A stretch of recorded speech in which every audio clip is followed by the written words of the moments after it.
Assalamualaikum warahmatullahi wabarakatuh. Salam sejahtera untuk kita semua. Yang terhormat Bapak Derajat Wicaksono, SOS MSI, selaku dosen pengampu mata kuliah Advertising, serta teman-teman yang senantiasa tabah sampai akhir. Saya Nahnuan Serwulo, mahasiswa Ilmu Komunikasi, Fakultas Ilmu Sosial dan Ilmu Budaya, Universitas Trunojoyo Madura.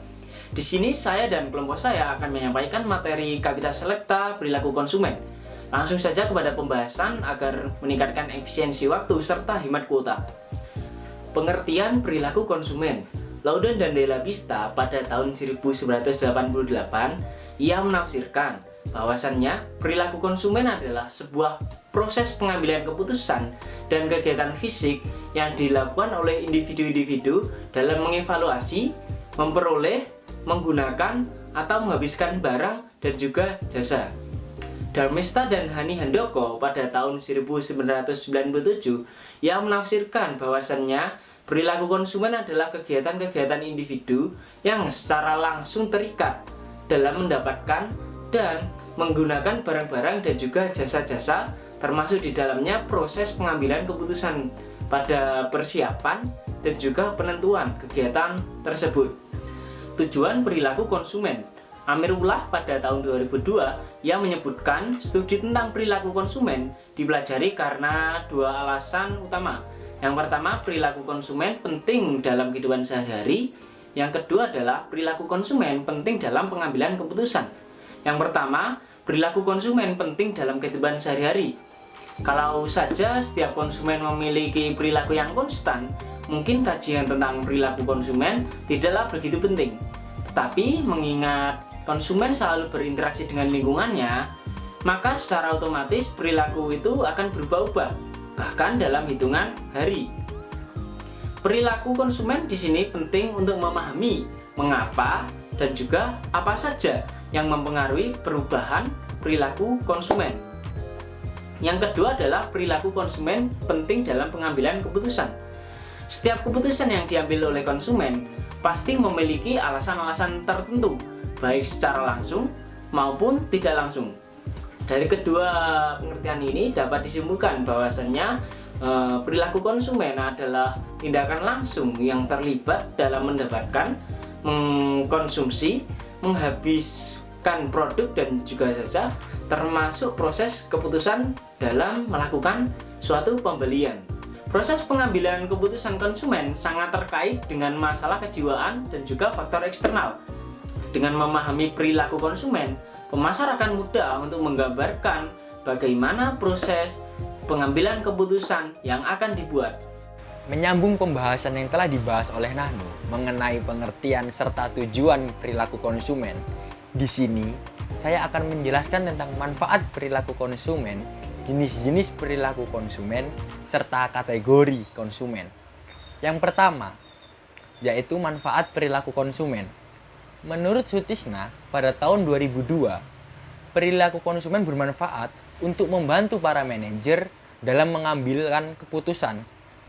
Dalam hal ini diartikan bahwasannya, perilaku konsumen juga turut serta membantu perusahaan dalam menentukan pangsa pasar. Dan perusahaan juga ikut terbantu akan ditaruh di mana produk yang diciptakannya. Lalu, yang kedua, manfaat perilaku konsumen yakni membantu konsumen dalam pembuatan keputusan pembelian yang lebih baik.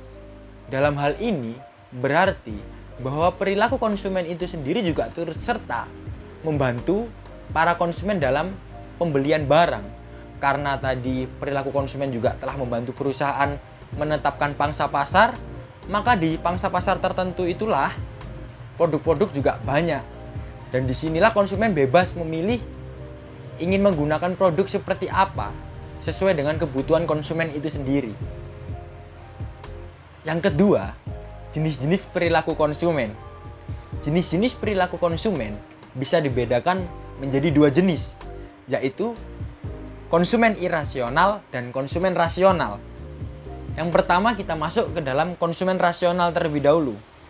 Konsumen rasional adalah konsumen yang memprioritaskan aspek konsumen secara umum, seperti kebutuhan utama, kebutuhan mendesak, dan kegunaan serta fungsi produk yang dibelinya.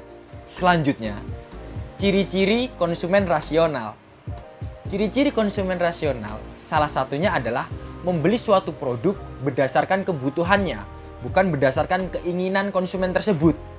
Lalu, ciri-ciri yang kedua adalah produk yang diberi oleh konsumen memberikan kegunaan optimal bagi dirinya. Selanjutnya, konsumen dalam kategori ini hanya membeli produk-produk yang terjamin kualitas dan mutunya. Dan yang terakhir adalah konsumen rasional umumnya membeli suatu produk yang harganya sesuai dengan kemampuan keuangannya. Lanjut, yang kedua adalah konsumen irasional. Konsumen irasional adalah konsumen yang mudah terbujuk oleh potongan harga dan strategi marketing lainnya tanpa mengedepankan aspek kebutuhan produk bagi dirinya sendiri. Jadi, bagi teman-teman yang biasanya mudah teriming-imingi oleh diskon yang banyak, oleh harga yang menarik, itu maka teman-teman bisa digolongkan menjadi konsumen irasional.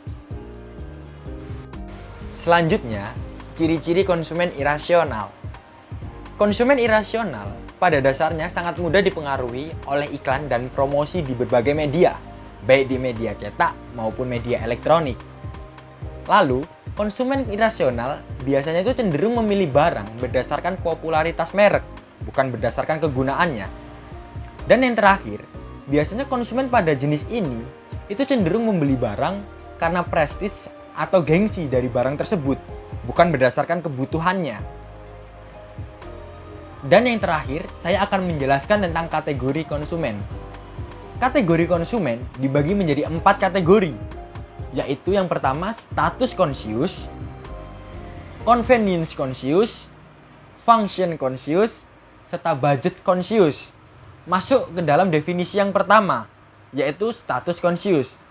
Status conscious biasanya diisi oleh konsumen golongan atas. Biasanya konsumen dalam golongan ini itu lebih membeli barang berdasarkan gengsi dan untuk mempertahankan status mereka. Konsumen dalam jenis ini, dalam kategori ini, itu biasanya diisi oleh konsumen-konsumen yang memiliki finansial yang berlebih. Selanjutnya, masuk yang kedua, yaitu convenience conscious. Ya ini, konsumen pada jenis ini lebih mengutamakan pembelian barang maupun jasa berdasarkan kenyamanan yang ia dapatkan. Dan yang ketiga, ada function conscious. Function conscious merupakan jenis konsumen atau kategori konsumen yang jika membeli produk berdasarkan fungsi produk tersebut. Dan yang terakhir, ada budget conscious nih. Budget conscious, ya ini konsumen yang membeli produk berdasarkan keuangannya dan membeli produk berdasarkan harga yang murah. Jadi, seperti itu yang bisa saya jelaskan. Selanjutnya akan disambung teman saya. Nah, di sini sekarang saya akan menjelaskan tentang faktor-faktor yang mempengaruhi perilaku konsumen. Di sini terdapat faktor eksternal dan faktor internal. Apa aja sih? Nah, yang pertama yaitu faktor eksternal. Di sini faktor eksternal terdapat faktor budaya. Nah, kebudayaan ini merupakan mencakup pengertian, kepercayaan, kesenian moral, hukum, adat istiadat, serta kebiasaan-kebiasaan yang sering dilakukan oleh manusia sebagai anggota masyarakat. Dan yang kedua yaitu kelas sosial. Kelas sosial ini tidak ditentukan oleh faktor tunggal seperti pendapatan, tetapi diukur sebagai kombinasi dari pekerjaan, pendapatan, pendidikan, kekayaan, dan variabel lainnya. Nah, faktor yang terakhir yaitu faktor pribadi. Apa sih? Nah, faktor pribadi di sini keputusan seseorang pembeli juga dipengaruhi oleh karakteristik pribadi, yaitu usaha pembeli dan tahap siklus hidup, pekerjaan, kondisi ekonomi, gaya hidup, serta kepribadian dan konsep diri pembeli. Nah, selanjutnya yaitu saya akan menjelaskan tentang faktor internal. Ada apa aja sih yang di faktor internal ini? Yang pertama yaitu motivasi. Motivasi di sini merupakan suatu pendorong keinginan untuk melakukan kegiatan dalam mencapai suatu keinginan atau tujuan motivasi manusia. Nah, di dalam pembelian ini dibedakan menjadi dua, yaitu motif pembelian primer dan selektif. Motif pembelian primer sendiri adalah motivasi yang menimbulkan perilaku pembelian terhadap kategori-kategori umum pada suatu produk. Nah, yang kedua yaitu motif pembelian selektif. Di sini motif pembelian selektif adalah motif yang mempengaruhi konsumen terhadap produk, merek, dan kelas-kelas produk. Nah, yang kedua ini yaitu adalah motif rasional dan emosional. Apa aja sih itu? Yang pertama yaitu motif rasional. Nah, di sini faktor yang menjadi perhitungan dalam pembelian rasional ini adalah faktor ekonomi, seperti faktor penawaran permintaan, harga dan kualitas, pelayanan, ketersediaan barang, dan ukuran efisien. Nah, selain itu motif emosional. Apa sih motif emosional ini? Motif ini yaitu motif pembelian yang berkaitan dengan perasaan atau emosional yang bersifat subjektif, sehingga di sini tuh sulit untuk menentukan hubungan yang terjadi dengan pembeli. Dan yang ketiga, persepsi. Persepsi sendiri bersifat subjektif karena setiap orang memiliki persepsi terhadap suatu objek yang berbeda. Konsumen akan mempunyai persepsi produk, persepsi harga, persepsi iklan, dan persepsi penjual dari kegiatan pemasaran suatu perusahaan. Contohnya nih, persepsi bahwa harga yang tinggi dari suatu produk perusahaan adalah cerminan dari kualitas produk yang tinggi. 4. Sikap.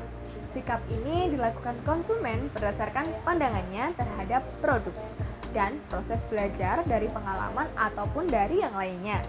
Sikap konsumen bisa merupakan sikap positif ataupun negatif terhadap produk-produk tertentu. Selanjutnya akan dijelaskan oleh teman saya. Menyambung penjelasan teman-teman saya sebelumnya, kali ini saya akan membahas tentang peran dan proses keputusan pembelian. Menurut Malau, ada 5 tahapan proses yang akan dilakukan saat memutuskan pembelian. Yang pertama, mengakui kebutuhan. Pada tahap ini, konsumen akan mengakui bahwa ia memiliki keinginan untuk memenuhi kebutuhannya, sehingga akan disediakan oleh pemasar. Yang kedua, pencarian informasi.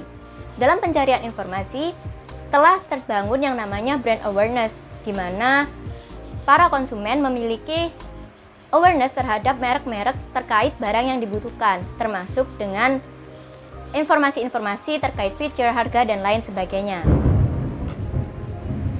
Tahapan yang ketiga adalah mengevaluasi alternatif. Pada tahapan ini, konsumen akan melakukan serangkaian cara untuk meranking merek-merek yang sudah mereka ketahui agar mereka tahu mana barang yang akan mereka beli. Yang selanjutnya, atau tahapan yang keempat, adalah keputusan pembelian. Pada tahap evaluasi, mereka kan sudah melakukan yang namanya perankingan dari yang paling mereka sukai sampai yang paling tidak mereka sukai. Namun pada keputusan pembelian ini juga dipengaruhi oleh faktor-faktor yang lain, sehingga rasa suka saja bukan berarti mereka akan membeli tersebut. Seperti yang dijelaskan oleh Pradipta, terdapat beberapa kategori-kategori konsumen. Nah, kategori tersebut yang membawa mereka untuk melakukan keputusan pembelian. Tahapan yang kelima adalah perilaku pasca pembelian. Pada tahapan ini, pemasar tidak hanya bekerja setelah barang dibeli, tetapi pemasar juga bekerja untuk mengetahui puas nggak sih konsumen ini sama barang yang kita beli, sehingga itu akan meningkatkan pembelian-pembelian yang berikutnya. Yang berikutnya adalah peranan dalam keputusan pembelian. Peranan dalam keputusan pembelian ini menurut Shimamura terbagi menjadi 5. Yang pertama ada pemrakarsa atau inisiator. Inisiator adalah orang yang memiliki inisiatif untuk membeli suatu barang. Yang kedua ada pemberi pengaruh atau influencer. Influencer adalah orang yang memberikan pengaruh seperti memberikan informasi, memberikan testimoni, sehingga pelanggan ini tahu barang ini seperti apa. Yang selanjutnya ada yang bernama decider. Decider adalah orang yang memutuskan sebagian atau bahkan keseluruhan keputusan pembelian. Yang keempat ada buyer.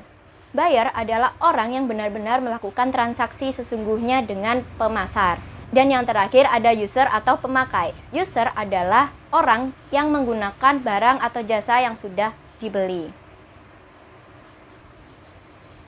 Nah, itu dia teman-teman penjelasan tentang perilaku konsumen yang sudah kelompok kami jelaskan. Semoga kalian dapat memahaminya dengan baik sehingga dapat bermanfaat untuk kita semua. Terima kasih.